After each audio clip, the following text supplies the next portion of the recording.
ভালো করে শুনো, আল্লাহর জন্য যদি ব্যবসা করো, দোকানে লেখা যাবে না বিক্রি করা মাল ফেরত নেওয়া হয় না।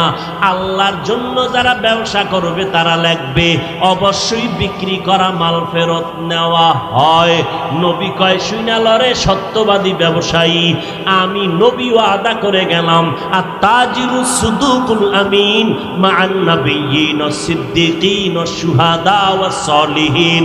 শুনে রাখে সত্য ব্যবসায়ীরা, কিয়ামতের দিন তোমরা আমি মুহাম্মদের সাথে জান্নাতে থাকবা।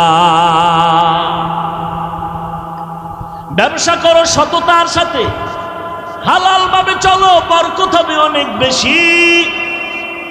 ও ব্যবসায়ীরা, হারাম টাকা উপার্জন কইরা তোমার সন্তানেরে খাওয়াইয়া রক্তটারে নাপাক বানাইও না, তোমার স্ত্রীর রক্তকে নাপাক বানাইও না রে ভাই।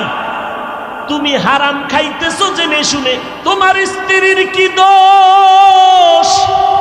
তোমার নাবালেগ বাচ্চার কি অপরাধ? হারাম টাকা দিয়া বাজার কইরা সন্তানের রক্তটারে নাপাক কেন করাও রে বাবা? আল্লাহর ভয় তো তোমার অন্তরে নাই। টের পাইবা মরণকালে কত ধানে কত চাল। এরে নবীর উম্মতের দল, আল্লাহ পাক রব্বুল আলামিন নবীকে বললেন শুকর আদায় করেন। এক নম্বরে নামাজের মাধ্যমে শুকর আদায় করবেন। কয় ওয়াক্ত নামাজ? জোরে বলেন।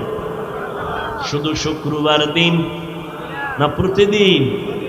কপাল পোড়া মুসলমান, পাঁচ বেলার নামাজটাও ঠিক মতো পড়ে না, জুমায় যাইয়াও ফাঁকি দেয়। ঠিক নি? জুমার নামাজে মসজিদ ভর্তি, ছাদে জায়গা নাই, রাস্তা বন্ধ, গাড়ি বন্ধ, কমিটি মাইকলে কয় টাকা দাও, মুসল্লি বেড়ে গেছে, ছাদ বাড়ানো লাগবে, জায়গা বাড়ানো লাগবে। এত মানুষ কইতো নাইলো, সব কাওরান বাজার থেকে ঢাকার থেকে আসছে, সবাই জুমার সময় নাকি এরা কোথার থেকে আসছে?